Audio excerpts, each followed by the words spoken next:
É muito grande, ela sussurrou, tocando a terra que havia defendido com sangue e lágrimas. Debaixo do seu vestido de luto, sentiu algo se mover. Não era medo, era vida. Rita tinha perdido tudo. O marido afogado no rio, a dignidade pisoteada por homens poderosos, a esperança enterrada na noite do sertão goiano. Mas quando um peão de olhar firme apareceu na sua porta, quando suas mãos calejadas tocaram as dela sem pedir nada em troca, algo renasceu. Esta é a história de uma viúva que enfrentou o coronel mais temido de Goiás e descobriu que o amor pode florescer até em terra queimada. Se essa história tocou seu coração, curta agora mesmo. Seu gesto é um abraço para quem ainda está lutando. E comenta: como você acha que essa história vai terminar? Quero ler seu coração. A água do Rio das Almas descia pesada naquele trecho, escura como segredo guardado, e Rita Hartmann aprendeu que o silêncio do sertão não era a ausência de som, era o peso de tudo que não podia ser dito. 3 meses haviam passado desde que encontraram Afonso preso entre as raízes, com as botas ainda nos pés e o rosto já sem cor, como se o próprio rio tivesse apagado a última chance de explicação. Desde então, ela carregava o título de viúva como quem carrega pedra no peito. Pesado, constante, impossível de esquecer. Santa Rita do Araguaia, cidadezinha encravada no interior de Goiás, olhava para Rita com aquela mistura de pena e julgamento que só gente pequena sabe cultivar. Mulher sozinha era erro prestes a ser corrigido, diziam os olhares na missa, nas esquinas, no armazém onde ela comprava querosene e sal. Rita sentia o peso desses olhos como quem sente chuva fina. Não molha de uma vez, mas vai encharcando aos poucos, entrando pelos poros, gelando por dentro. Ela acordava antes do sol, quando o céu ainda guardava a cor de cinza chumbo e o mundo parecia suspenso entre a noite e o dia. Lavava o rosto com água fria do poço, olhava para o próprio reflexo tremido na bacia de metal e tentava reconhecer a mulher que havia sido. Mas a Rita de antes, aquela que ria fácil, que dançava forró nas festas da cidade, que acreditava em futuro, tinha se afogado junto com Afonso naquele rio maldito. A fazenda era pequena, mas honesta. Pasto verde nas épocas boas, curral de madeira que rangia ao vento. Casa de taipa com alpendre largo onde ainda pendia a rede que Afonso nunca mais balançaria. Rita tocava a terra com as mãos calejadas, sentia o cheiro de capim seco e esterco de gado. Escutava o mugido distante das vacas leiteiras. Tudo aquilo era dela, ou deveria ser. Mas a posse, Rita descobriu, não vinha com papel assinado. Vinha com respeito. E respeito para uma mulher sozinha no sertão era moeda rara. As primeiras ameaças chegaram sutis, quase gentis. Uma cerca cortada aqui, uma pedra jogada no poço ali. Rita consertava, limpava, seguia em frente. Mas à noite, quando a escuridão engolia a fazenda e o silêncio ficava denso demais, ela sentia o medo como bicho rastejante subindo pelas costas. Dormia com a espingarda de Afonso ao lado da cama, o dedo sempre perto do gatilho, o coração sempre perto do pânico. Numa madrugada sem lua, ouviu uma voz do lado de fora, baixa, grossa, saída do mato como reza de macumba. Mulher sozinha não segura terra. Terra aqui precisa de homem. Rita apertou os lençóis, prendeu a respiração. Pensou em gritar, pensou em atirar, pensou em correr, mas não fez nada. Apenas esperou o amanhecer, tremendo sob os cobertores, enquanto o mundo lá fora continuava girando, indiferente ao seu medo. Quando o sol finalmente rompeu o horizonte, Rita levantou, vestiu a saia de chita, prendeu o cabelo num coque apertado e tomou uma decisão. Não ia morrer de medo. Se iam tomar sua terra, que fosse com luta. Se iam apagar seu nome, que fosse com barulho. Foi assim que ela pensou pela primeira vez em procurar Zeca Barros. Zeca Barros era homem de silêncio e estrada, desses que aparecem quando alguém já não tem para onde correr. Rita ouvira falar dele pelos peões que passavam pela fazenda, um sujeito que tocava boiada de norte a sul, que não abaixava a cabeça para coronel nem para padre, que carregava no rosto uma cicatriz velha, presente de briga antiga, e nos olhos um cansaço que vinha de ter visto demais. Ela o encontrou numa tarde de céu baixo, quando as nuvens pareciam querer desabar sobre a terra. Zeca estava no curral da fazenda do seu tião, ajudando a marcar bezerros, e Rita ficou observando de longe antes de se aproximar. Ele trabalhava com economia de movimento, cada gesto calculado, cada palavra medida. Havia nele uma presença que não precisava gritar para ser notada. Era como rocha no meio do rio, imóvel enquanto a correnteza passa. Rita esperou ele terminar. Quando Zeca finalmente guardou as ferramentas e limpou as mãos no pano sujo pendurado na cerca, ela se aproximou. O sol da tarde batia nas costas dela, projetando sua sombra comprida no chão de terra batida. Seu Zeca? Ele ergueu os olhos devagar, como quem não se assusta fácil. O olhar dele era direto, mas não invasivo, um olhar que media sem julgar. Dona Rita. Ele tocou a aba do chapéu num cumprimento breve. Ouvi falar do seu luto. Meus pêsames. Rita assentiu, sentindo o nó familiar na garganta. 3 meses depois e as condolências ainda doíam como ferida aberta. Preciso de ajuda, ela disse, sem rodeios. Não havia tempo para delicadeza. Zeca tirou o chapéu, passou a mão pelo cabelo escuro já grisalho nas têmporas e estudou o rosto dela por um instante. Rita sentiu que estava sendo lida como mapa. Cada ruga de cansaço, cada olheira de noite mal dormida, cada tremor contido nos lábios. Que tipo de ajuda? Do tipo que eu não consigo mais sozinha. Ele colocou o chapéu de volta, devagar, e indicou com a cabeça um tronco caído perto do curral. Os dois sentaram com distância respeitosa entre si, e Rita começou a contar. Falou das cercas cortadas, das pedras no poço, das pegadas no barro, da voz na madrugada. Zeca ouvia sem interromper, apenas assentindo de vez em quando, os olhos fixos no horizonte como se estivesse montando um quebra-cabeça na cabeça. Quando ela terminou, o silêncio que se seguiu foi denso.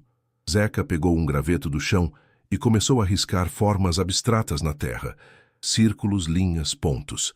Rita percebeu que ele pensava com as mãos, que o movimento ajudava a organizar os pensamentos. Tem ideia de quem seria? Ele perguntou finalmente. Rita hesitou. Dizer o nome era transformar suspeita em acusação. Era atravessar uma linha da qual não havia volta. Mas ela já tinha cruzado tantas linhas naqueles 3 meses, que mais uma não faria diferença. Coronel Haroldo Vilela. O graveto de Zeca parou no meio de um círculo. Ele ergueu os olhos lentamente. E Rita viu algo mudar na expressão dele. Não era medo, era reconhecimento. O reconhecimento de quem sabe exatamente o tamanho da encrenca. Tem certeza?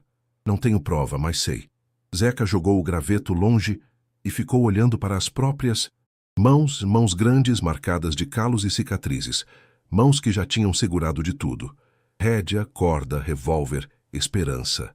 Haroldo Vilela não é homem de fazer coisa pela metade, ele disse, a voz baixa, mas firme. Se ele tá metido nisso, não é só para assustar, é para tomar. Eu sei. E você sabe também que pedir minha ajuda vai piorar as coisas antes de melhorar? Rita olhou para ele, para aquele homem que mal conhecia, mas no qual depositava uma confiança que não conseguia explicar.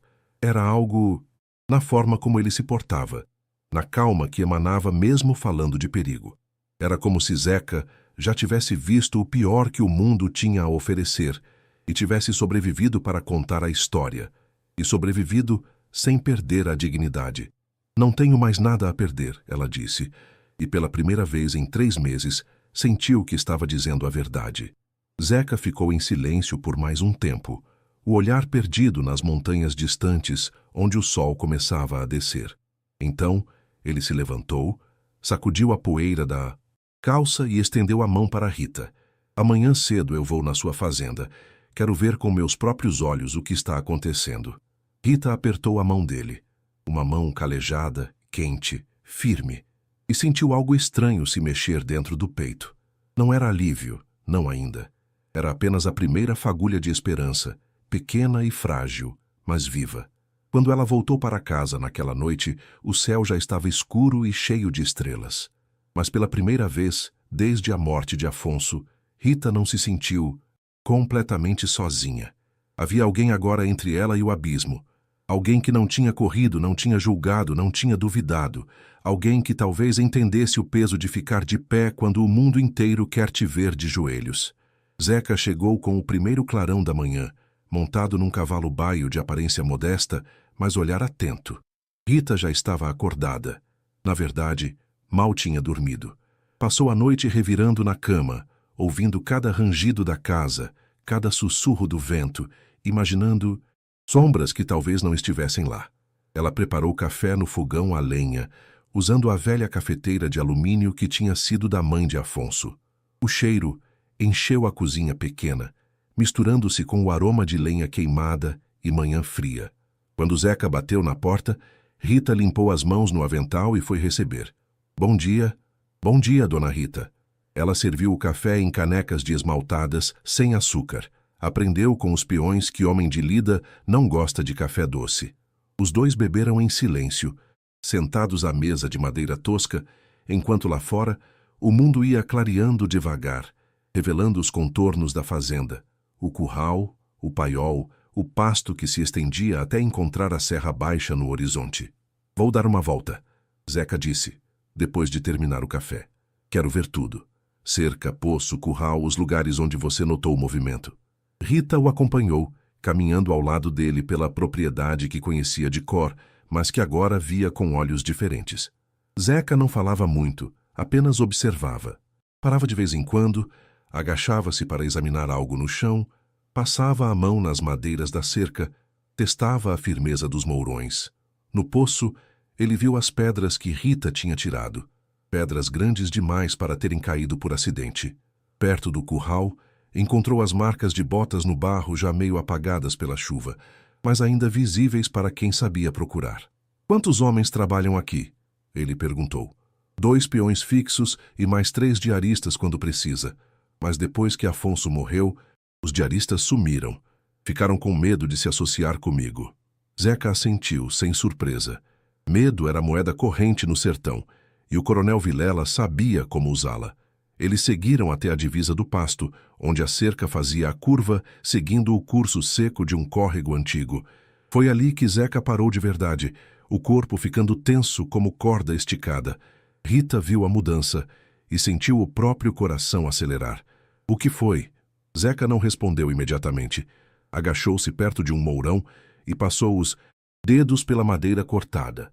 O corte era limpo demais para ser obra de animal, preciso demais para ser acidente. Isso aqui foi feito com alicate de cerca, ele disse, a voz baixa. E recente. Veja como a madeira ainda está clara por dentro. Rita sentiu um arrepio subir pela espinha. Sabia que as cercas tinham sido cortadas, mas ver Zeca confirmando, ver a prova ali tão clara, tornava tudo mais real, mais perigoso. Tem mais, Zeca continuou, levantando-se e caminhando ao longo da cerca. Olha, aqui.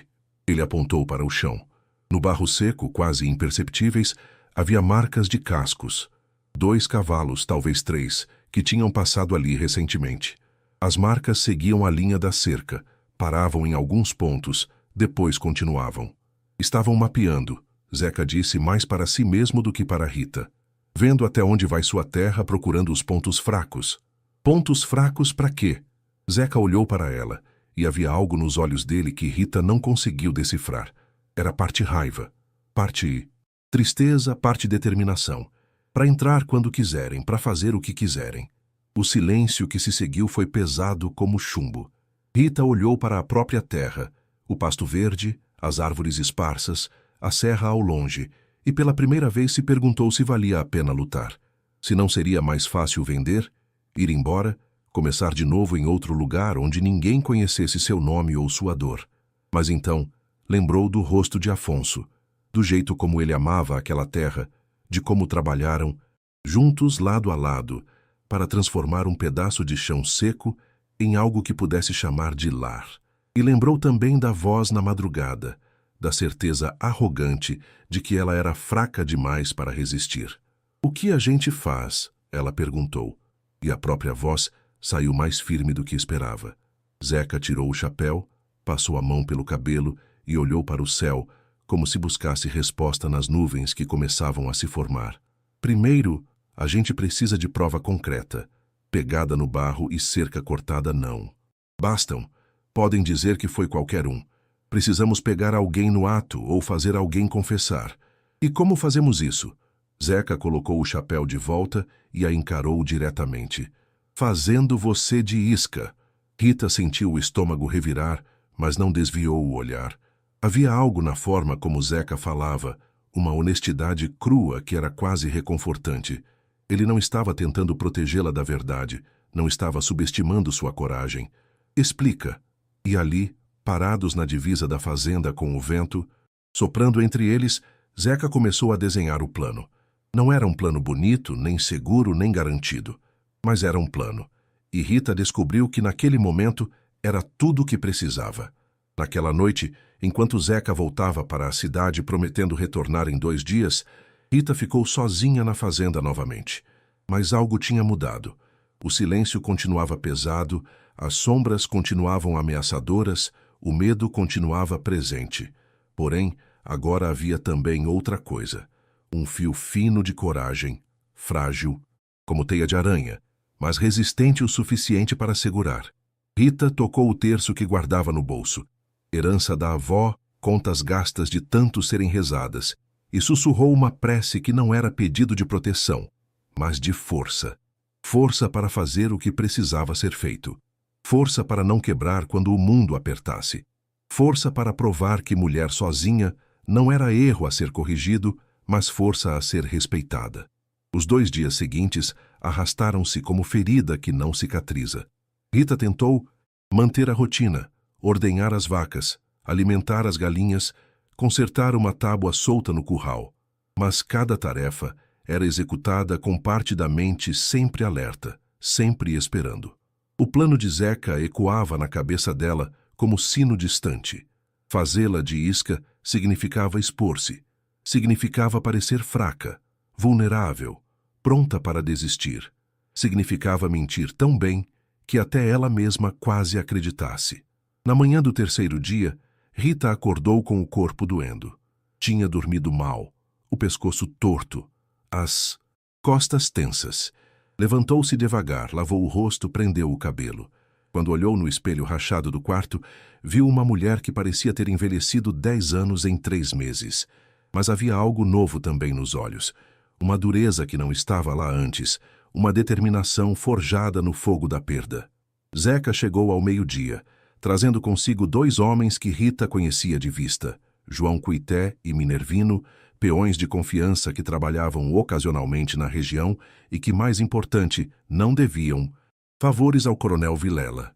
Os 3 conversaram baixo no alpendre, enquanto Rita preparava almoço. Arroz, feijão, carne seca desfiada, uma simplicidade honesta que enchia a barriga e aquecia o peito. Depois de comerem, Zeca expôs o plano com mais detalhes. Amanhã você vai até a cidade, ele disse, olhando direto para Rita. Vai no bar onde o coronel Vilela costuma estar e vai dizer que não aguenta mais, que a fazenda é grande demais para você sozinha, que está pensando em vender. Rita engoliu, fem seco. E se ele não estiver lá? Vai estar. Sábado é dia dele. E se não estiver, você deixa o recado com alguém que leve a mensagem. O importante é plantar a semente. E depois? Depois você volta para cá e espera. Vai mencionar, como quem não quer nada, que hoje à noite vai ficar sozinha porque eu tive que resolver um problema longe e os peões estão ocupados. Vai deixar claro que a casa vai estar vazia, desprotegida. João Cuité, um homem magro de bigode fino e olhos espertos, balançou a cabeça. Ele vai mandar alguém, pode ter certeza. E quando mandarem, Zeca continuou, a gente vai estar esperando, escondidos no paiol, no curral, onde for preciso. Vamos pegar quem vier e fazer confessar. Minervino, mais velho e silencioso, finalmente falou, a voz rouca de quem fumou demais. E se vierem armados? Vão vir, Zeca disse com simplicidade. Mas a gente também vai estar. Rita sentiu o medo apertar o peito, mas não deixou transparecer. Olhou para os 3 homens. Estranhos que se tornaram aliados num piscar de olhos, unidos apenas pela ideia de que havia coisas que não podiam ser toleradas, linhas que não podiam ser cruzadas. Quando começamos? Ela perguntou. Amanhã, Zeca respondeu. Descanse hoje. Amanhã você precisa estar convincente. Naquela tarde, depois que os homens foram embora, Rita caminhou até o paiol, onde guardava as ferramentas e os fardos de capim. O lugar cheirava a terra seca e madeira velha, um cheiro reconfortante de trabalho e suor honesto. Ela se sentou num dos fardos e ficou ali, apenas respirando, tentando acalmar o turbilhão dentro do peito. Foi então que viu, no canto do paiol, meio escondida entre duas tábuas, havia uma caixa de madeira que ela não reconhecia. O coração de Rita disparou. Levantou-se devagar, cada músculo tenso, e se aproximou com cuidado. A caixa era pequena, do tamanho de uma bíblia, e não tinha tranca. Com mãos trêmulas, Rita abriu. Dentro havia um pedaço de corda enrolada, o tipo de corda usada para amarrar gado, e embrulhado num pano sujo, algo que fez o sangue de Rita gelar nas veias. Uma cascavel morta, o corpo já começando a apodrecer, mas com a cabeça intacta e os olhos vítreos ainda abertos, fixos em nada. Rita deixou cair a tampa da caixa e recuou, o estômago revirando. Não era apenas o nojo da cobra morta, era o significado. Era o recado claro, morte silenciosa, venenosa, esperando no lugar onde ela menos esperava. Ela saiu do paiol cambaleando, respirando fundo para não vomitar. Precisava contar para Zeca. Precisava, mas então parou. Contar agora só atrasaria o plano. E talvez fosse exatamente isso que eles queriam, plantar medo suficiente para fazê-la desistir antes mesmo de tentar. Rita limpou a boca com as costas da mão, endireitou os ombros e voltou para casa. Não tocou na caixa, não mexeu em nada. Apenas fechou a porta do paiol e seguiu em frente. Aquela noite, deitada na cama com a espingarda ao lado, Rita não conseguiu dormir.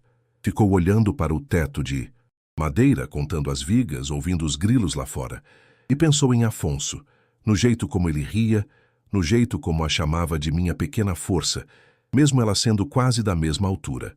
Pensou em como teria sido diferente se ele estivesse ali, se o rio não o tivesse levado, se a vida fosse justa. Mas a vida não era justa. Isso Rita já tinha aprendido.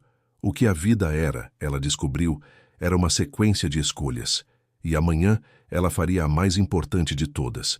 O sábado amanheceu com o céu limpo e quente, o tipo de dia que parecia zombar da tempestade que Rita sentia por dentro.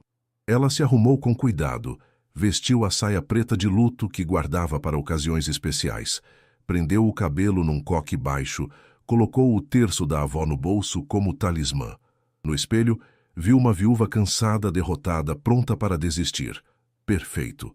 A cidade ficava a 1 hora de charrete e Rita fez o caminho em silêncio, as rédeas frouxas nas mãos, enquanto a égua conhecia o trajeto de cor. As ruas de Santa Rita do Araguaia eram de terra batida, ladeadas por casas baixas de janelas coloridas e varandas onde velhas sentavam para observar o mundo passar. Quando Rita atravessou a rua principal, sentiu os olhos grudados nela. Sempre os olhos, sempre julgando, sempre pesando. O bar do seu Gesualdo ficava na esquina da praça, um estabelecimento simples de paredes caiadas e mesas de madeira escura, onde os homens da cidade se reuniam para beber cachaça e discutir política, futebol e a vida alheia. Rita amarrou a égua no poste em frente e respirou fundo antes de entrar. O silêncio que se fez quando ela cruzou a porta foi quase palpável. Conversas morreram no meio, copos pararam no ar, olhares se viraram. Uma mulher decente não entrava em bar, muito menos uma viúva de luto. Mas Rita não era mais uma mulher decente, era uma mulher desesperada. Ou pelo menos era isso que precisavam acreditar. O coronel Haroldo Vilela estava exatamente onde Zeca dissera que estaria, sentado à mesa do fundo, ladeado por 2 capangas de expressão vazia e roupas caras demais para simples trabalhadores. Vilela era homem grande, de barriga proeminente e bigode grisalho bem aparado, o tipo de presença que ocupava espaço não pelo físico, mas pelo poder que emanava. Quando viu Rita, os olhos dele brilharam, não de surpresa, mas de satisfação. Rita atravessou o bar com passos medidos, sentindo as pernas tremerem, mas não deixando isso transparecer. Parou a uma distância respeitosa da mesa do coronel. Seu Haroldo, ela disse, a voz saindo mais baixa do que pretendia. Dona Rita. Ele não se levantou, não ofereceu cadeira. Apenas a estudou como quem estuda gado no leilão. Que surpresa vê-la aqui. Preciso conversar com o senhor. Conversar. Vilela trocou um olhar com os capangas e um deles sorriu. Um sorriso fino, cruel. Sobre o quê? Rita hesitou, deixando o silêncio se estender por um momento. Depois, como se estivesse reunindo coragem, falou. Sobre a fazenda. Os olhos de Vilela se estreitaram, mas o sorriso permaneceu. Ah, sim, a fazenda. Ouvi dizer que anda tendo problemas por lá. Problemas que o senhor conhece bem. Rita pensou, mas não disse. Em vez disso, baixou os olhos, deixou os ombros caírem, a imagem perfeita de derrota. Não estou conseguindo tocar sozinha, ela admitiu, as palavras saindo com dificuldade. É terra demais para uma mulher só. Os peões não querem trabalhar comigo. Os vizinhos não ajudam. Pensei que talvez fosse hora de vender. A mudança. No rosto de Vilela foi sutil, mas Rita viu. A tensão diminuindo, o sorriso ficando mais genuíno, o corpo relaxando na cadeira. Era a reação de quem vê a vitória se aproximando. Vender, ele repetiu, saboreando a palavra. Bem, isso é sensato da sua parte, dona Rita. Muito sensato mesmo. Aquela terra é boa, mas, como você disse, precisa de mão firme, mão de homem. Rita apertou os punhos dentro dos bolsos, mas manteve a expressão neutra. Estou pensando nisso, mas antes de tomar decisão, queria arrumar algumas coisas na propriedade. Deixar tudo em ordem, sabe como é? Claro, claro, mulher organizada, isso é bom. O problema é que vou ficar sozinha hoje à noite. O peão que estava me ajudando teve que viajar, e os outros têm compromisso na cidade. Fico um pouco apreensiva. Ela deixou a palavra pairar no ar, carregada de significado. Vilela pegou o copo de cachaça, tomou um gole longo e colocou de volta na mesa com força calculada. Não precisa se preocupar, dona Rita. Santa Rita do Araguaia é cidade pacífica. Tenho certeza que não vai acontecer nada com você. O jeito como ele disse, com tanta certeza, tanta convicção, fez o sangue de Rita gelar, mas ela apenas assentiu, murmurou um agradecimento e se virou para sair. Dona Rita, a voz de Vilela a deteve quando ela já estava quase na porta. Quando decidir vender de verdade, me procure. Tenho interesse naquela terra. Posso oferecer um preço justo. Rita olhou por sobre o ombro, encontrou os olhos dele. Pequenos, calculistas, frios como os de cobra, e forçou um sorriso cansado. Vou pensar nisso, seu Haroldo. Ela saiu do bar sentindo as pernas bambas, o coração martelando. Só conseguiu respirar direito quando estava de volta na charrete, as rédeas nas mãos, a cidade ficando para trás. Tinha funcionado. Ela tinha plantado a semente, tinha jogado a isca. Agora era só questão de tempo até alguém morder. Rita chegou em casa no final da tarde, quando o sol já pendia baixo no céu, pintando tudo de dourado e laranja. Zeca, João Cuité e Minervino já estavam lá, os cavalos amarrados longe da vista da estrada, escondidos atrás do paiol. Os 3 homens estavam verificando armas, testando gatilhos, contando munição. Como foi? Zeca perguntou assim que a viu. Rita desceu da charrete, amarrou a égua e contou tudo, cada palavra, cada olhar, cada detalhe da conversa. Quando terminou, Zeca assentiu devagar. Ele vai mandar alguém. Talvez hoje mesmo, talvez amanhã, mas vai mandar. Você tem certeza? Tenho. Zeca olhou para o horizonte, para as nuvens que começavam a se formar anunciando mudança no tempo. Homem como Vilela não deixa a oportunidade passar. Se ele acha que você está fraca, vai apertar até quebrar. Rita sentiu um arrepio, mas não era apenas de medo. Era também de raiva. Uma raiva fria, controlada, que vinha crescendo dentro dela desde que encontrara a Cascavel morta no paiol. Raiva de ser tratada como coisa, como propriedade a ser tomada, como obstáculo a ser removido. Então vamos esperar, ela disse. Os homens se posicionaram antes do anoitecer. João Cuité ficou no paiol, escondido entre os fardos de capim, com visual claro para a casa e o curral. Minervino se acomodou no celeiro, rifle apoiado numa abertura entre as tábuas. Zeca ficou mais perto, escondido atrás do curral de onde podia ver tanto a frente quanto os fundos da casa. Rita, por sua vez, entrou na casa e acendeu a lamparina, deixando-a bem visível na janela da sala. Colocou lenha no fogão mesmo sem precisar cozinhar nada, só para a fumaça subir pela chaminé e dar impressão de normalidade. Depois sentou-se à mesa com a espingarda de Afonso atravessada no colo, as mãos suadas no metal frio. A noite caiu rápido, como sempre caía no sertão, sem meio termo, sem aviso. Um momento havia luz, no outro só escuridão pontilhada de estrelas. Rita apagou a lamparina depois de 1 hora, como faria normalmente antes de dormir, mas não foi para o quarto. Ficou ali, sentada no escuro, ouvindo. O silêncio da noite era diferente do silêncio do dia. Era mais denso, mais vivo. Rita ouvia o canto dos grilos, o croar distante de sapos no córrego, o farfalhar de pequenos animais no mato. Cada som a fazia prender a respiração, cada movimento das sombras lá fora a fazia apertar a arma com mais força. As horas se arrastavam como mel frio. 10 da noite. Nada. Meia-noite. Nada. Rita começou a se perguntar se tinha errado, se Vilela era mais esperto do que imaginara, se não ia mandar ninguém justamente por suspeitar de armadilha. Começou a sentir o cansaço pesando nas pálpebras, a tensão dando lugar ao torpor. Foi então que ouviu cascos na estrada, abafados na terra mais inconfundíveis. 3 cavalos, talvez 4, aproximando-se devagar, como quem não quer fazer barulho. Rita sentiu o coração disparar. Levantou-se devagar. Posicionou-se ao lado da janela, de onde podia ver sem ser vista. 3 vultos se materializaram na escuridão, descendo dos cavalos numa distância prudente da casa. Um ficou segurando as rédeas, vigia. Os outros 2 avançaram a pé, silhuetas escuras contra o céu estrelado. Rita reconheceu o jeito de andar de um deles. Passos largos, levemente tortos.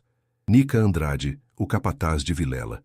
O outro era mais novo, mais rápido nos movimentos. Eles se separaram. Um foi para os fundos da casa testando janelas.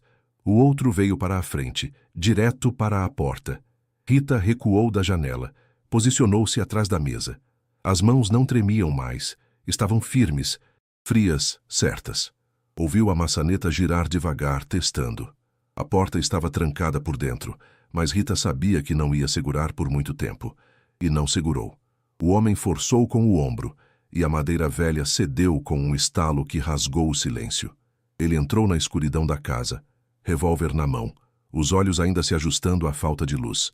Rita não pensou, apenas agiu.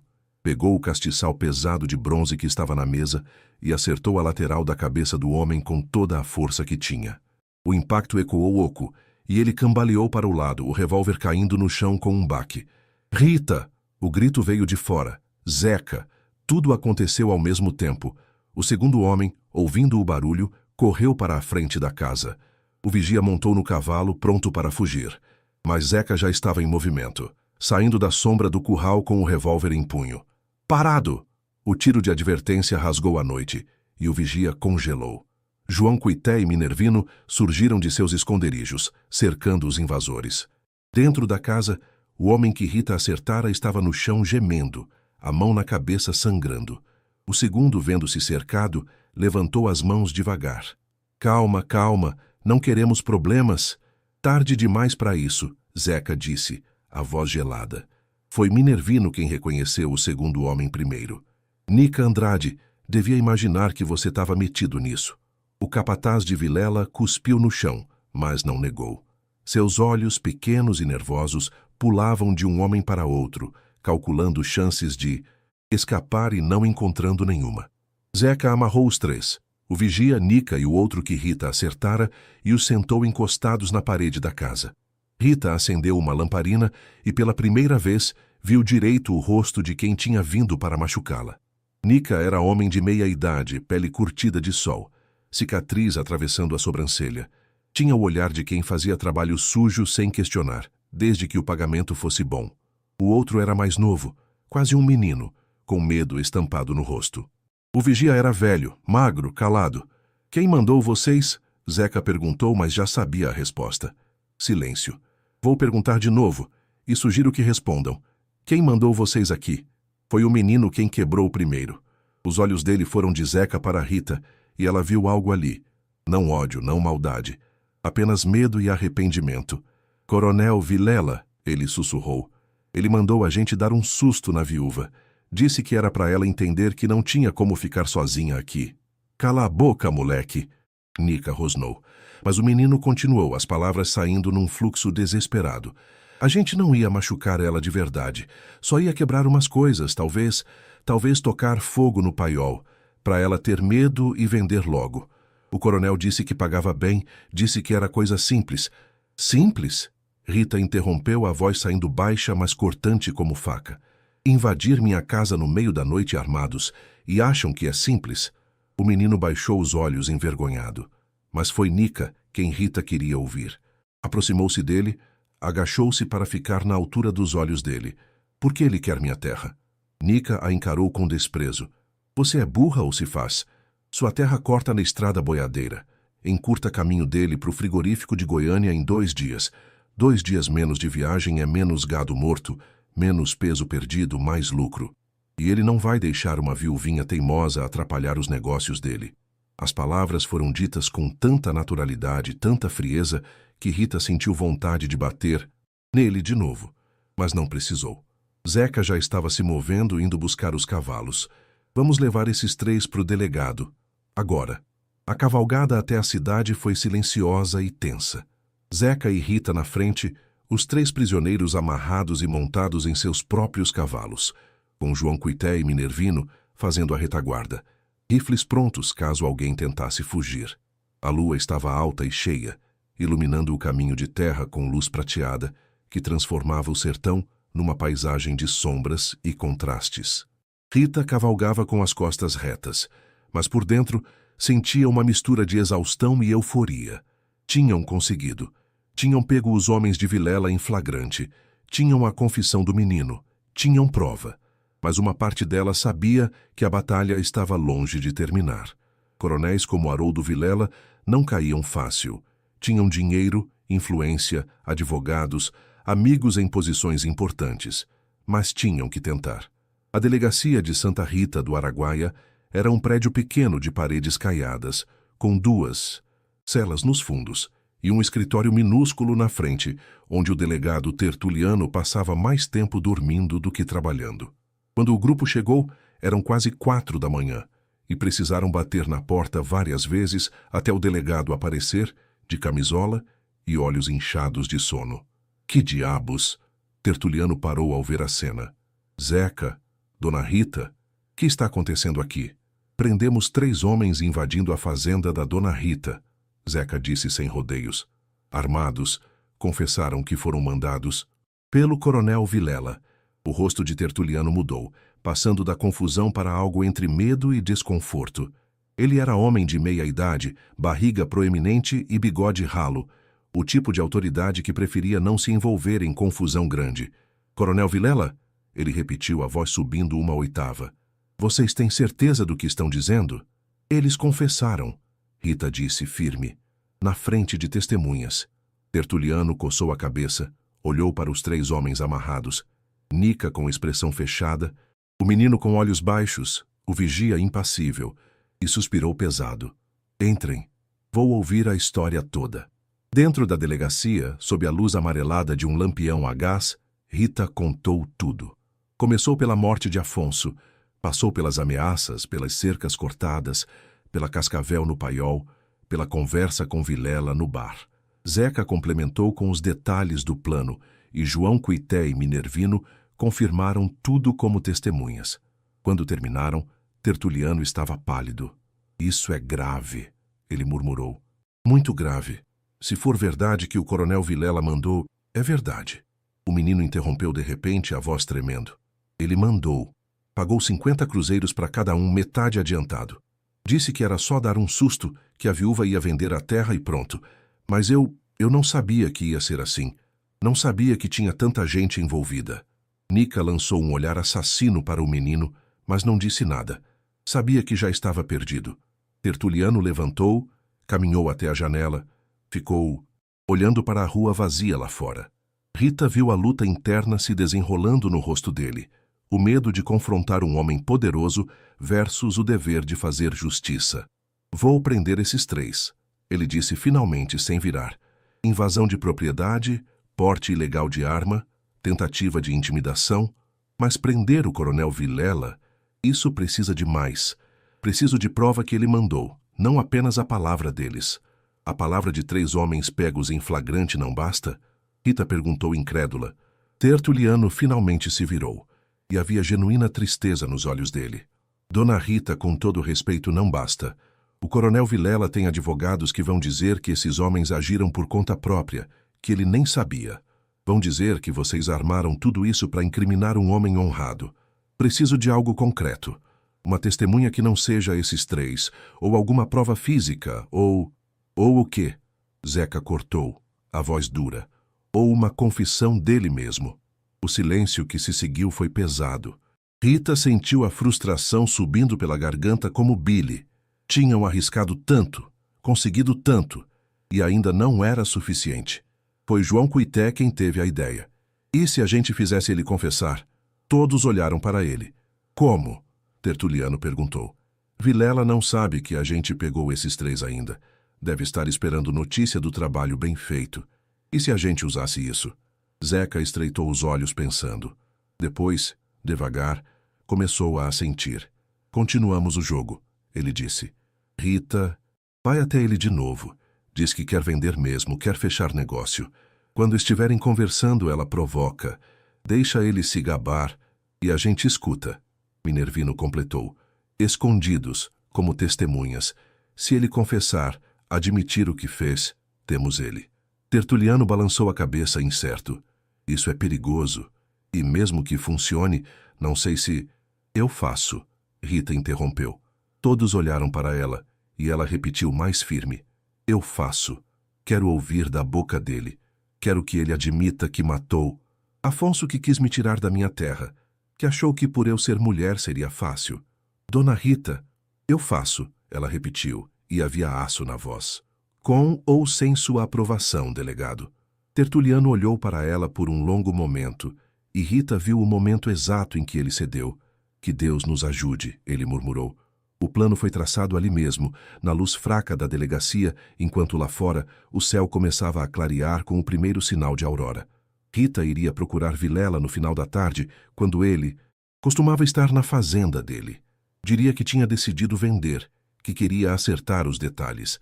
Zeca, o delegado e os outros estariam escondidos, prontos para intervir se necessário. Era arriscado. Era quase insano, mas era a única chance. Rita passou o dia na fazenda tentando descansar, mas o sono não veio. Ficou sentada no alpendre, olhando para a terra pela qual tanto tinha lutado. O pasto verde, as árvores esparsas, a serra ao longe. Pensou em Afonso, em como ele adorava aquele lugar, em como tinham sonhado juntos com um futuro ali. E pensou em como não ia deixar que tirassem isso dela. Quando o sol começou a descer, Rita se arrumou novamente. Mesma saia de luto, mesmo coque no cabelo. Mas dessa vez, dentro do bolso, além do terço da avó, levava algo mais. Coragem pura cristalizada em raiva contida. Zeca a acompanhou até perto da fazenda de Vilela, mas ficou para trás quando ela subiu sozinha pelo caminho de terra que levava à casa grande.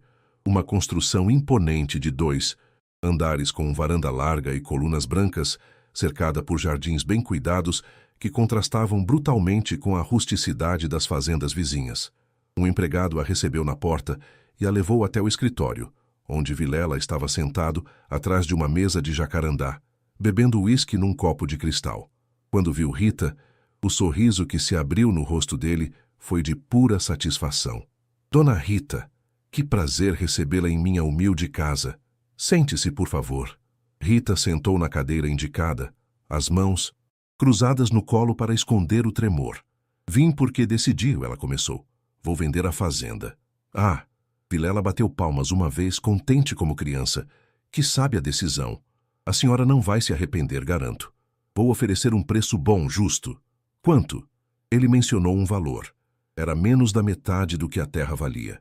Rita engoliu o insulto e assentiu. Aceito, mas tenho uma condição. Condição?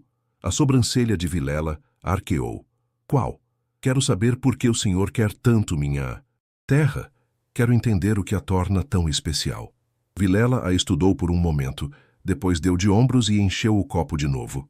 Não é segredo. Sua terra corta a estrada boiadeira, encurta meu caminho para o frigorífico em 2 dias. Economia de tempo, de dinheiro, de perda de gado. Simples assim. E meu marido? Rita perguntou, a voz saindo mais baixa. Afonso sabia disso? O sorriso de Vilela vacilou por uma fração de segundo. Seu marido era homem teimoso. Não quis vender quando ofereci. Então o senhor se livrou dele. Silêncio. O ar na sala ficou denso. Vilela colocou o copo na mesa devagar, os olhos estreitando. Cuidado com o que diz, dona Rita. Mas Rita não recuou. Inclinou-se para frente, os olhos fixos nos dele. Afonso não caiu no rio por acidente, caiu. O senhor mandou. Assim como mandou seus homens me ameaçarem, cortarem minhas cercas, jogarem a cascavel no paiol. Vilela levantou, a face enrubescendo. A senhora está delirando. Luto faz isso com mulher fraca. Eu não sou fraca. Rita se levantou também, a voz ecoando na sala. E não sou idiota. Sei o que o senhor fez. Só quero ouvir da sua boca. Por um momento, Vilela pareceu prestes a explodir. Mas então, surpreendentemente, riu. Uma risada curta, amarga. E o que mudaria? Mesmo que eu tivesse feito tudo isso, e não estou admitindo que fiz, quem acreditaria em você? Uma viuvinha desesperada acusando um homem respeitado? Por favor. Ele se aproximou, e Rita forçou-se a não recuar. Seu marido morreu, porque não entendeu como as coisas funcionam aqui. Terra não pertence a quem tem papel, pertence a quem tem força para segurar. E você, minha cara, não tem essa força. Talvez não. Uma voz nova disse da porta. Mas eu tenho. Vilela se virou, sobressaltado. O delegado Tertuliano estava parado na entrada do escritório com Zeca logo atrás. Coronel Haroldo Vilela, Tertuliano disse, a voz tremendo levemente, mas firme. Está preso por intimidação, invasão de propriedade e... Ele olhou para Rita, que assentiu. E por envolvimento na morte de Afonso Hartmann. O rosto de Vilela passou do vermelho ao branco em segundos. Você não pode... Não tem provas. Tenho sua confissão, Tertuliano disse. E tenho 3 homens presos que confirmam tudo. Acabou, Vilela. Por um momento, pareceu que o coronel ia reagir, ia gritar, ia tentar comprar sua saída como sempre fazia. Mas quando viu Zeca dar um passo à frente, a mão perto do revólver, ele pareceu murchar. As algemas foram colocadas com dificuldade. Vilela resistiu, esperneou, ameaçou, mas no fim foi levado. E Santa Rita do Araguaia, pela primeira vez em décadas, viu um coronel sendo preso. Os dias que se seguiram à prisão do coronel Vilela foram estranhos. A cidade inteira parecia ter entrado em choque, como se alguém tivesse mexido numa colmeia e ninguém soubesse bem como reagir. Havia quem chamasse Rita de heroína, quem a chamasse de louca e quem simplesmente cruzasse a rua para não ter que cumprimentá-la. Rita descobriu que a justiça, quando finalmente acontece, não traz alívio imediato, traz cansaço. Ela passou aquela primeira semana fazendo o mínimo necessário, alimentando os animais, limpando a casa, consertando o que precisava ser consertado. Mas a fazenda, que antes parecia pesada demais para seus ombros, agora parecia estranhamente vazia, como se, removendo o perigo, tivesse removido também o propósito que a mantinha de pé. Foi Zeca quem percebeu primeiro. Ele tinha continuado aparecendo, todo dia, sempre com alguma desculpa. Precisava verificar a cerca, tinha que buscar uma ferramenta que tinha esquecido, queria ver se ela estava bem. Rita começou a esperar pelas visitas dele, a preparar café, antes mesmo de vê-lo subir pelo caminho, a sentir um vazio estranho nas tardes em que ele não aparecia. Você está bem? Ele perguntou numa manhã, enquanto os dois consertavam a porta da frente que tinha sido arrombada naquela noite. Rita segurou o martelo, ponderando a pergunta. Estava bem? Estava viva, estava livre, estava segura. Mas bem? Não sei, ela admitiu. Zeca parou de trabalhar e olhou para ela. Realmente olhou. Não o olhar rápido de cortesia, mas o olhar profundo de quem quer entender. O que está sentindo? Rita colocou o martelo de lado. sentou-se nos degraus do alpendre. Zeca sentou ao lado dela, mantendo distância respeitosa, mas presença constante. Sinto que lutei tanto para ficar aqui, mas agora que a luta acabou, não sei mais por que estou ficando. As palavras saíram difíceis, cada uma doendo como farpa sendo retirada. Afonso se foi, a terra está aqui, mas o que a gente sonhou para ela morreu junto com ele. E eu estou cansada, Zeca, tão cansada. Zeca ficou em silêncio por um longo momento. Depois, com cuidado, falou. Sabe o que aprendi tocando boiada? Que a gente não toca para frente o tempo todo. Às vezes precisa parar, deixar o gado descansar, deixar a terra respirar. Senão chega um ponto que nada aguenta mais. Rita olhou para ele, para aquele homem que tinha aparecido na vida dela como vento, de repente sem aviso, e que agora parecia tão essencial quanto o ar. E o que eu faço enquanto descanso? Vive, Zeca disse com simplicidade. Apenas vive.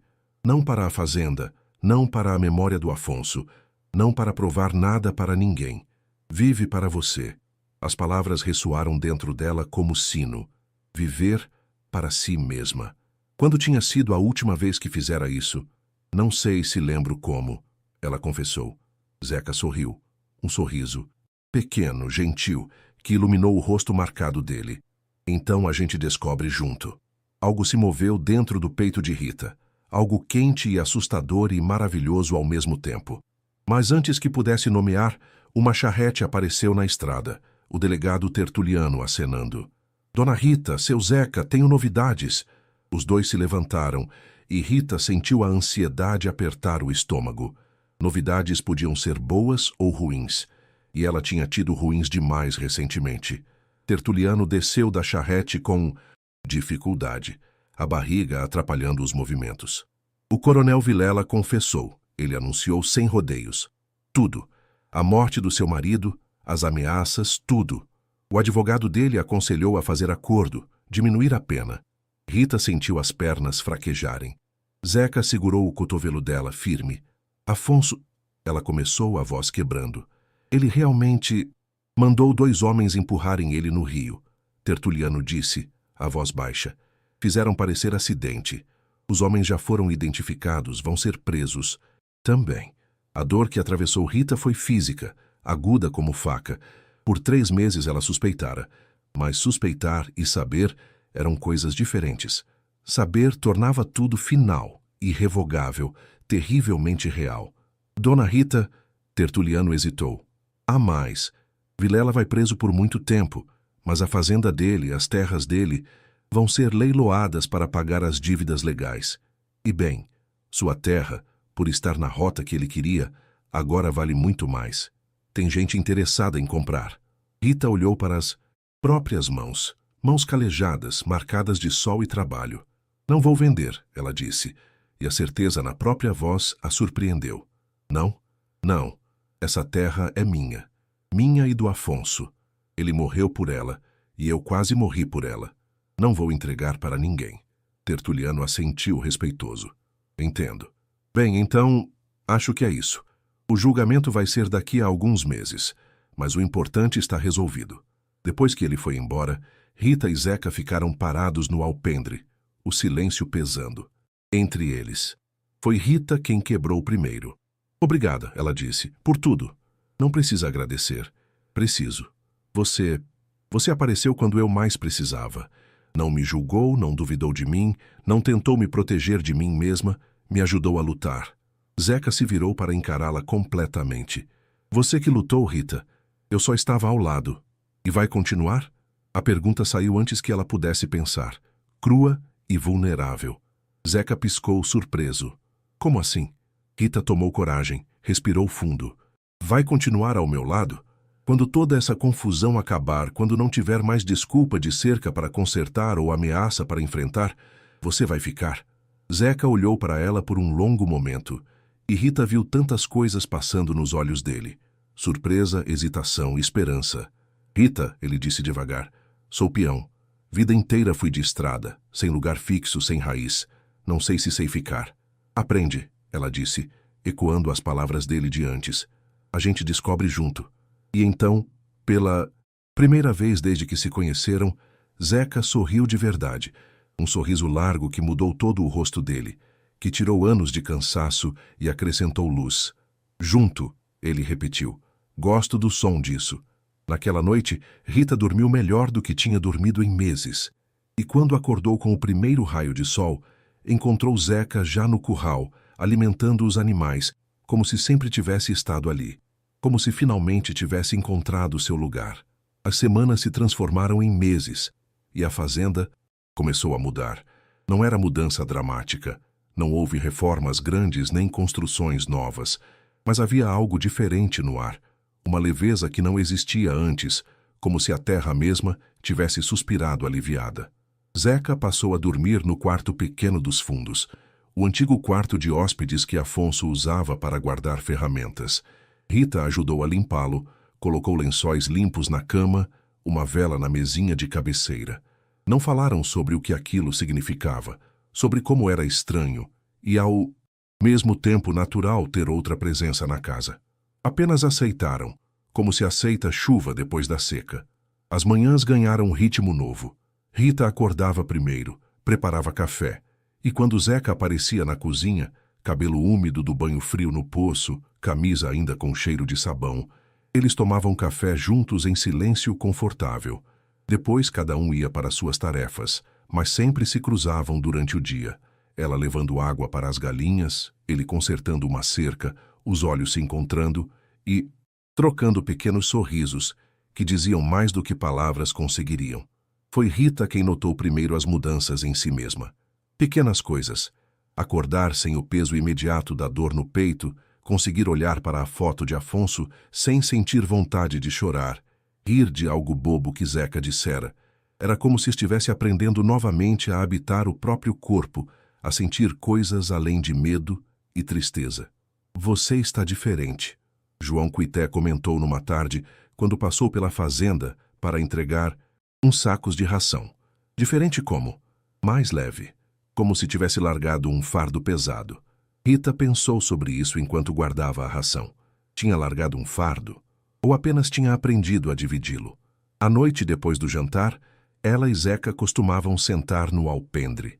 Às vezes conversavam sobre o dia, sobre planos para a fazenda, sobre memórias antigas. Outras vezes apenas ficavam em silêncio, ouvindo os grilos, olhando as estrelas. Foi numa dessas noites que Zeca contou sobre a cicatriz. Foi numa briga de bar, ele disse, passando o dedo pela marca que cortava a sobrancelha. Eu tinha 20 anos, achava que era um maioral. Um sujeito me desrespeitou, eu reagi, virou briga feia. Levei garrafada na cara, quase perdi o olho. E o sujeito? Morreu. Não por minha mão, mas na confusão geral. E eu carreguei essa culpa por anos. Achava que tinha sido minha culpa, que se eu não tivesse reagido... Rita viu a dor antiga nos olhos dele, e sem pensar, estendeu a mão e tocou a cicatriz com delicadeza.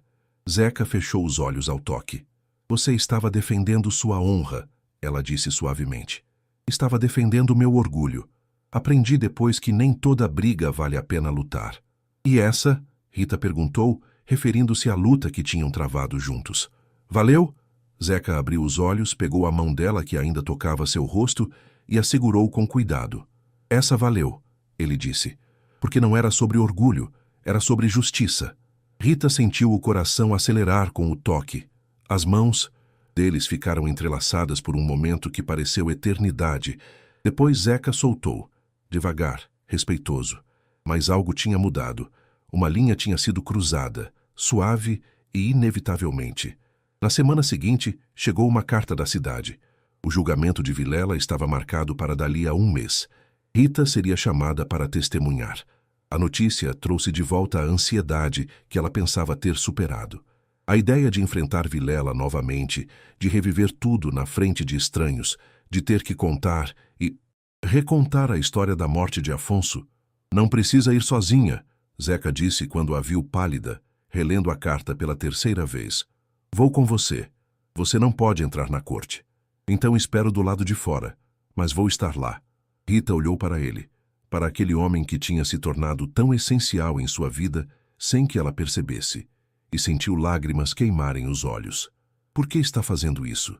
Ela perguntou, a voz quebrando. Por que ficou? Por que se importa? Zeca ficou em silêncio por um momento longo. Quando falou, a voz saiu baixa, mas firme. Porque a vida inteira eu fugi. De lugar, de pessoas, de sentimentos. Achava que ficar em um lugar era prisão. Mas então te conheci. Vi você lutando com tudo que tinha para não perder seu chão e entendi que raiz não é prisão. É escolha. Ele deu um passo mais perto e Rita prendeu a respiração. Eu escolho ficar, Rita. Escolho estar aqui com você, enfrentando o que vier. Se você me deixar. As lágrimas finalmente caíram, quentes nas bochechas de Rita. E pela primeira vez desde a morte de Afonso, não eram lágrimas de dor. Eram de algo novo, assustador e maravilhoso. Eu deixo, ela sussurrou. Zeca levantou a mão devagar, limpou uma lágrima com o polegar, o toque tão gentil que quase doeu. Então está decidido. Naquela noite, Rita tirou o terço da avó do bolso, o terço que carregava para todo lado desde a morte de Afonso, como amuleto e lembrança. Olhou para as contas gastas, para o crucifixo pequeno, e sentiu que era hora de deixar ir. Não a memória, não o amor, mas o peso. Colocou o terço na gaveta da cômoda, ao lado da foto de casamento. Sempre estaria ali quando ela precisasse, mas não precisava mais estar sempre com ela, constante lembrança de perda. Podia começar a carregar outras coisas. Esperança, talvez. Futuro. Quando deitou na cama, ouviu Zeca se movendo no quarto dos fundos. Passos leves, o rangido da cama velha, aceitando peso novo. E pela primeira vez em meses, Rita não se sentiu sozinha. Na casa grande demais. Sentiu-se em casa. O mês passou mais rápido do que Rita esperava. Entre preparar a fazenda para sua ausência durante o julgamento e lidar com a ansiedade crescente, os dias se misturaram num borrão de tarefas e preocupações. Mas havia também momentos de quietude, pequenas alegrias que ela aprendeu a reconhecer e guardar, como a manhã em que encontrou Zeca consertando o telhado do curral sem que ela tivesse pedido, apenas porque notara que estava precisando. Ou à tarde em que ele trouxe flores silvestres do pasto e as colocou num jarro na mesa da cozinha, sem dizer nada, apenas deixando o gesto falar por si. Rita começou a permitir-se sentir novamente. Não era fácil. Cada emoção positiva vinha acompanhada de culpa, como se estivesse traindo a memória de Afonso ao se permitir felicidade. Mas Zeca, com paciência infinita, a lembrava gentilmente que viver não era traição. Afonso não ia querer você parada no tempo, ele disse numa noite. Ia querer você feliz.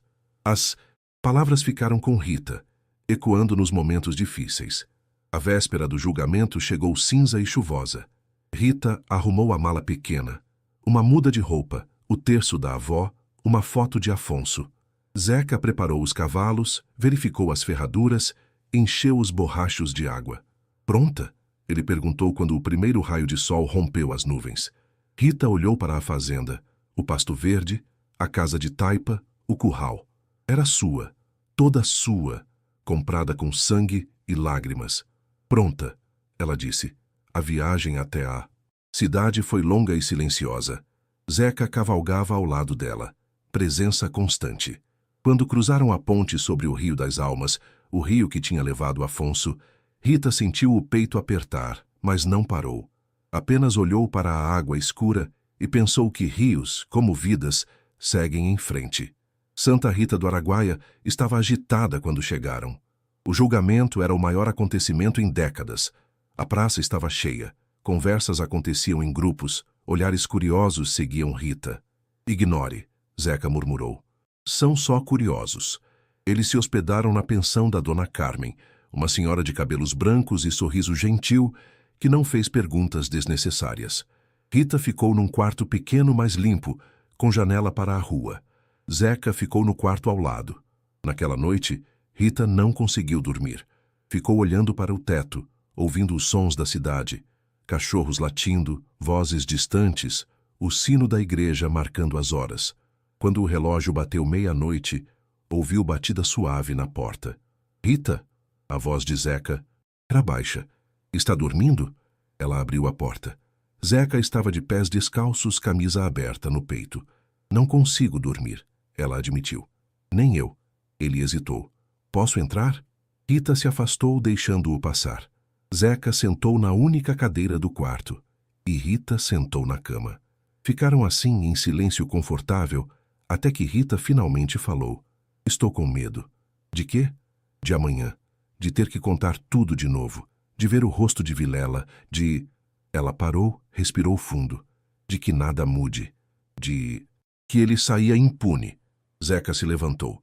Veio sentar ao lado dela na cama, mantendo distância respeitosa. Ele não vai sair impune. Tem provas demais, testemunhas demais. E mesmo que por algum milagre saísse, você já venceu, Rita. Recuperou sua terra, sua dignidade, sua vida. Ninguém pode tirar isso de você. Rita olhou para ele, para o rosto marcado de sol, para os olhos que haviam de verdade. Você me salvou. Ela sussurrou. Não. Zeca balançou a cabeça. Você se salvou. Eu só estava ao lado.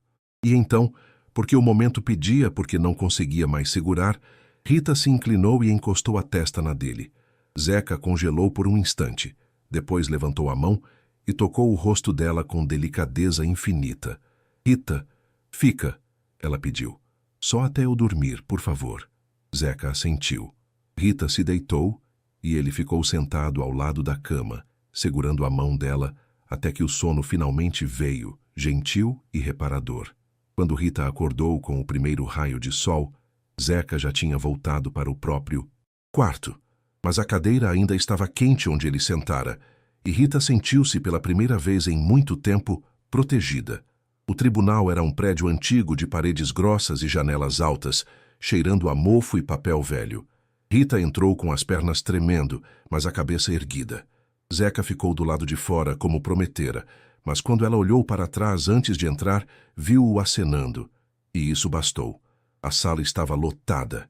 Rita reconheceu rostos, vizinhos, comerciantes, curiosos, e sentado entre dois guardas, o coronel Vilela. Ele tinha envelhecido desde a última vez que o vira, o rosto mais magro, os olhos fundos.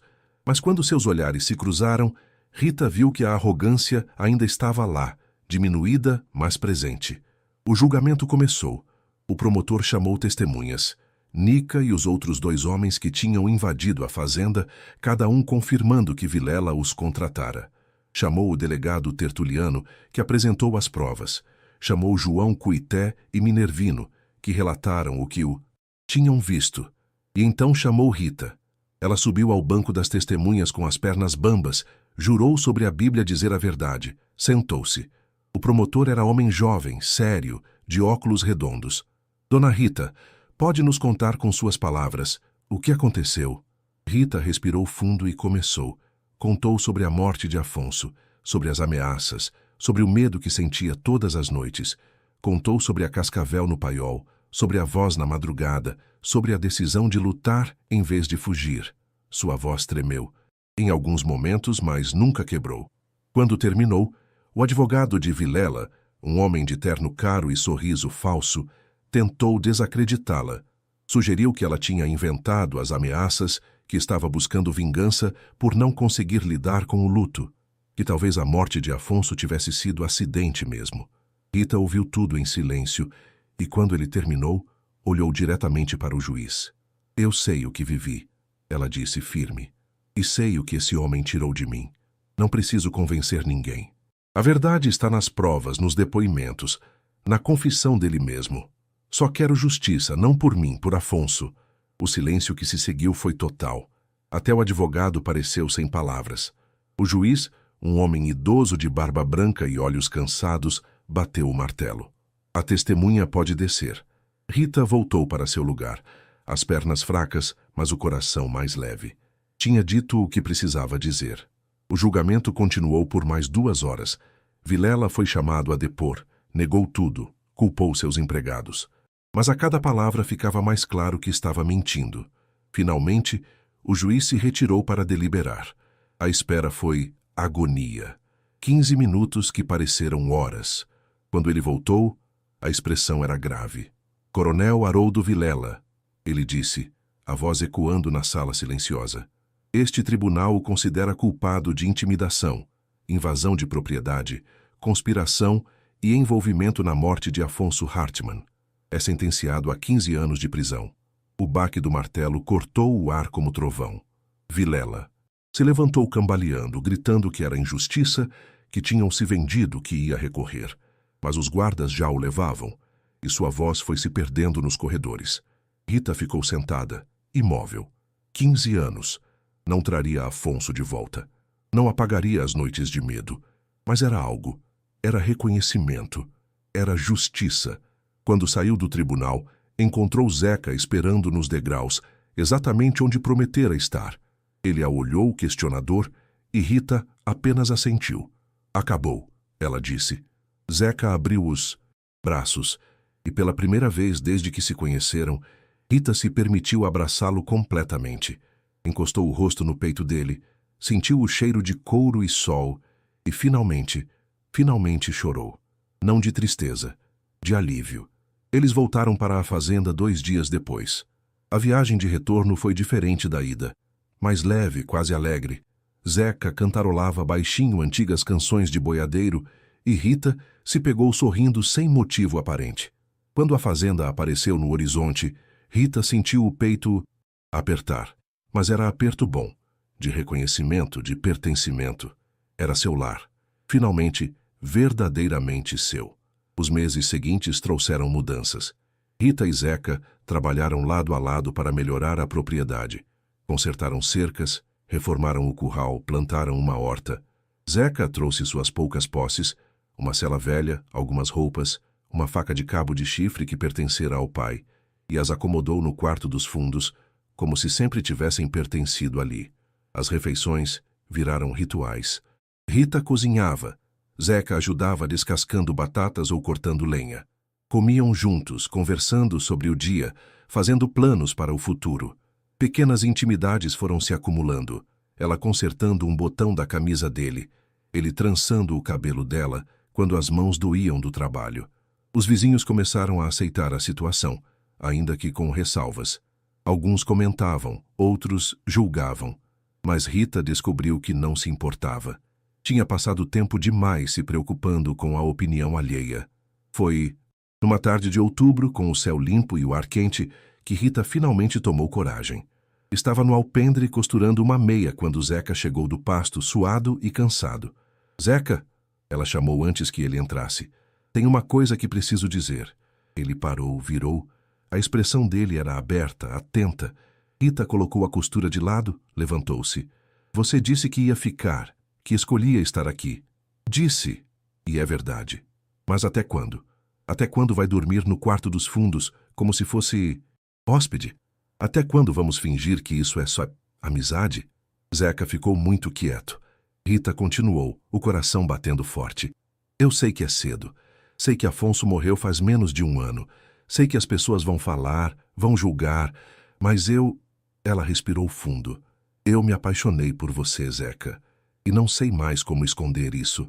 O silêncio que se seguiu foi interminável. Zeca deu um passo, depois outro, até ficar bem perto dela. Rita, ele disse, a voz rouca, tenho medo de não ser suficiente. Sou só um peão, sem terra, sem dinheiro, sem... Você é tudo o que eu preciso, Rita interrompeu. Não preciso de terra. Tenho terra. Não preciso de dinheiro. Tenho trabalho. Preciso de você, do jeito que é, com tudo que traz. Zeca levantou a mão, tocou o rosto dela com delicadeza, que contrastava com as mãos calejadas. Eu também me apaixonei por você, ele confessou. Desde o primeiro dia, acho. Mas não sabia se tinha o direito de... Rita o interrompeu com um beijo. Foi suave, hesitante. Perfeito. Quando se separaram, ambos estavam com os olhos úmidos. Fica, ela sussurrou. De verdade. Não como peão, não como ajudante. Fica como companheiro, como parceiro, como seu, Zeca completou. Como meu, Rita concordou. Naquela noite, pela primeira vez, eles jantaram como casal. E quando a noite caiu e o silêncio do sertão envolveu a fazenda, não havia mais 2 quartos ocupados. Apenas um. E estava tudo bem. O primeiro ano foi de adaptação. Rita e Zeca aprenderam a viver juntos, a dividir espaço e sonhos. Houve brigas, pequenas, sobre coisas bobas como onde guardar as ferramentas, ou se devia plantar milho ou feijão. Mas houve também risos, cumplicidade, momentos de pura alegria. A fazenda prosperou. Com 2 pares de mãos trabalhando, conseguiram expandir o pasto, comprar mais gado, melhorar a casa. Rita descobriu que tinha jeito para números e começou a cuidar das contas com eficiência surpreendente. Zeca, por sua vez, revelou talento para a negociação, conseguindo melhores preços pelos bezerros. A cidade finalmente aceitou a união. Ajudou que Rita nunca escondesse, nunca fingisse vergonha. Quando perguntavam sobre Zeca, ela dizia com simplicidade: "É meu companheiro." E a firmeza na voz não deixava espaço para julgamento. No aniversário de 2 anos da morte de Afonso, Rita foi até o Rio das Almas, sozinha. Levou flores silvestres e ficou na margem, olhando para a água que tinha levado seu primeiro amor. "Obrigada," ela disse para o rio, para o céu, para Afonso onde quer que estivesse. "Por tudo que me deu, pelas lembranças, pela terra, pela força que não sabia que tinha. E, desculpa, por seguir em frente.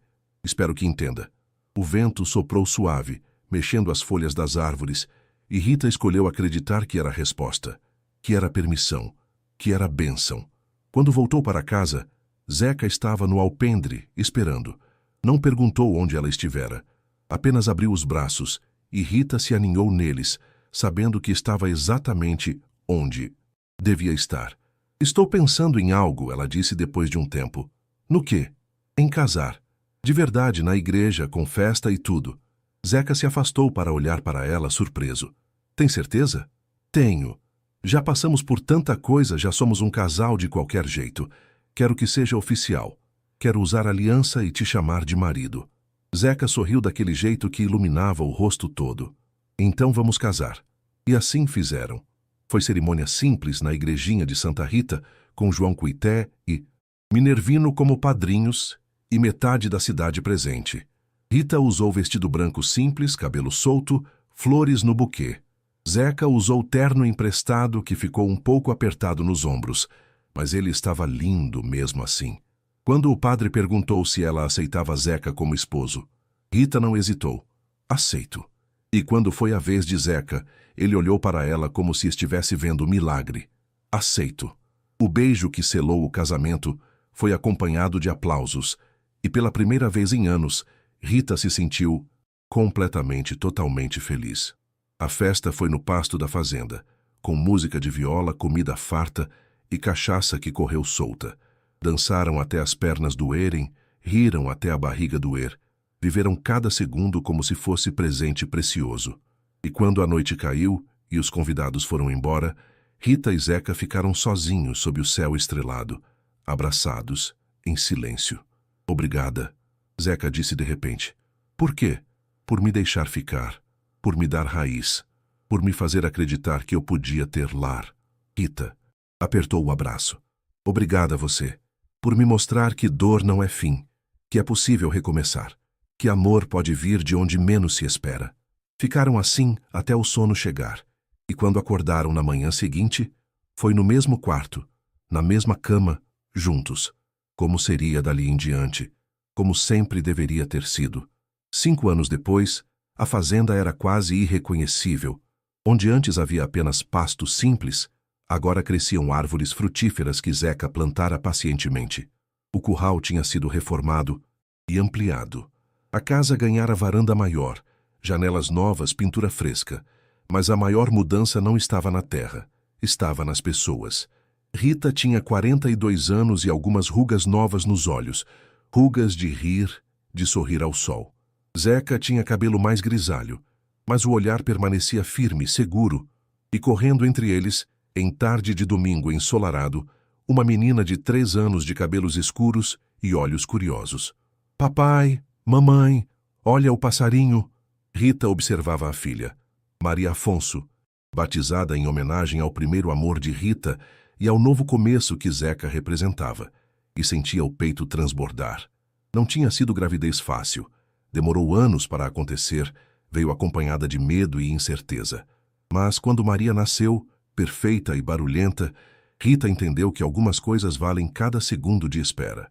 Tá vendo como ela se parece com você? Zeca comentou, sentando ao lado de Rita no alpendre. Tem seus olhos, Rita rebateu, mas tem sua teimosia. Riram juntos, aquele riso confortável de quem se conhece profundamente. Naquela tarde, depois que Maria dormiu embalada pela rede, Rita e Zeca caminharam pela fazenda. Não tinha motivo específico. Apenas queriam sentir a terra sob os pés, tocar as cercas que tinham construído juntos, olhar para tudo que tinham alcançado. Você se arrepende? Rita perguntou de repente. De quê? De ter ficado, de ter escolhido essa vida.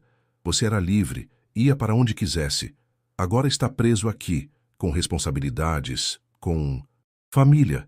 Zeca parou e virou-se para ela completamente. Rita, escuta bem o que vou dizer. Essa é a melhor prisão que podia existir. Passei a vida inteira procurando liberdade, e só descobri o que ela era quando encontrei você. Liberdade não é poder ir embora, é querer ficar. Rita sentiu lágrimas queimarem os olhos, lágrimas boas, de gratidão. Eu te amo, ela disse. Eu te amo, ele respondeu. Ficaram parados no meio do pasto, abraçados, enquanto o sol se punha tingindo tudo de dourado e laranja. A terra ao redor era testemunha silenciosa de tudo que tinham passado. A dor, a luta, a vitória, o amor. E a terra, Rita percebeu, tinha suas próprias histórias. Tinha visto gerações virem e irem. Tinha absorvido suor e sangue e lágrimas. Tinha sido palco de nascimentos e mortes, de começos e fins.